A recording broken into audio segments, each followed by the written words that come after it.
In 1916, in the very heart of Europe, there was a quiet river valley named the Somme, an ordinary place of farms, forests, and gentle rolling fields until war reshaped it into something unrecognizable.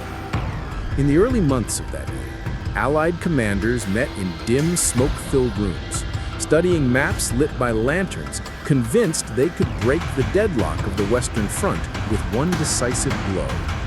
Their plan, ambitious yet tragically misguided, relied on the belief that technology, modern artillery firing more shells than any conflict had ever seen, could tear open the German lines in a matter of hours.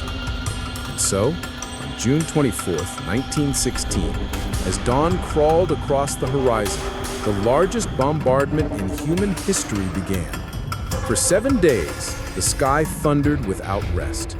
More than 1.6 million shells screamed overhead, shaking the earth, lifting soil like waves on a dark sea. Soldiers who waited in the trenches said their bones vibrated from the constant shock. Villagers miles away felt windows rattle in their frames. Generals, confident in their calculations, promised their men that nothing, no bunker, no trench, no soldier could possibly survive such destruction.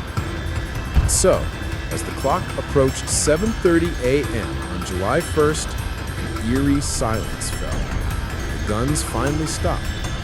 Dust floated lightly across the fields. Officers blew their whistles. Tens of thousands of British soldiers climbed from their trenches, many carrying heavy packs, some holding letters from home tucked into their breast pockets, believing they would walk across shattered ground and take German positions without resistance. But beneath those calm, shell-scarred fields lay the truth the generals had misjudged. The Germans had built deep concrete fortifications, hidden far below ground, and when the bombardment ended, they rose from their shelters, manned their machine guns, and prepared for the slaughter. Within seconds of the infantry stepping into no man's land, the air was ripped apart by the rattling roar of MG-08 machine guns. Soldiers collapsed in rows, the first wave falling before the second wave even appeared over the trench line. Entire battalions vanished in minutes. Runners stumbled through smoke, shouting commands that no one could hear. Medics crawled from crater to crater, dragging the wounded by their collars, praying the next burst of fire would miss them.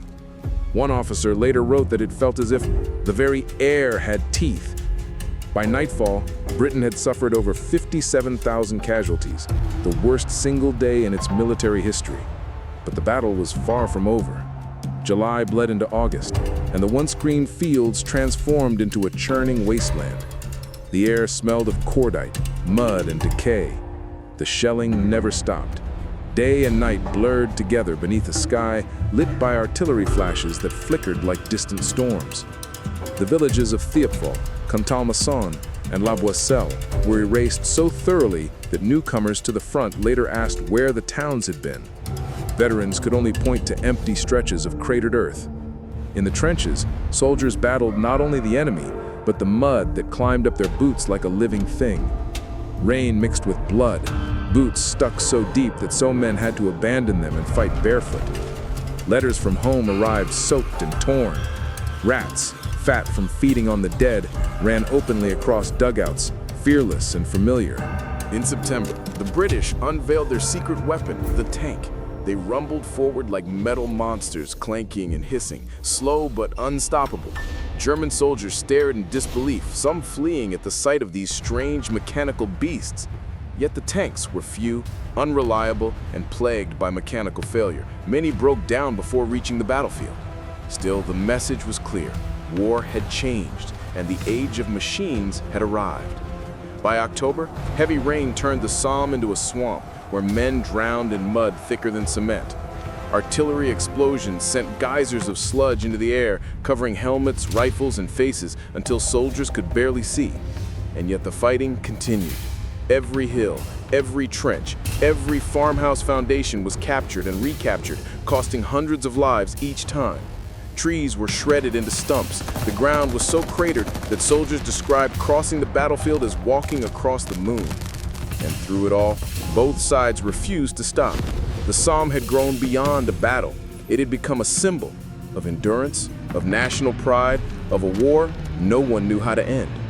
When winter finally arrived in November, frost covered the dead on the battlefield, and for the first time in months, the guns fell quiet.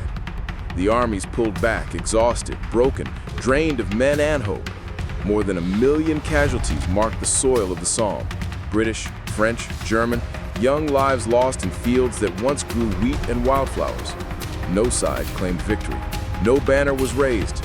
The only thing left was the cold realization that the world had entered a new era, one where courage alone could not overcome steel, where heroism could not stop artillery, and where human life, fragile, temporary, was swallowed by the machinery of industrial war.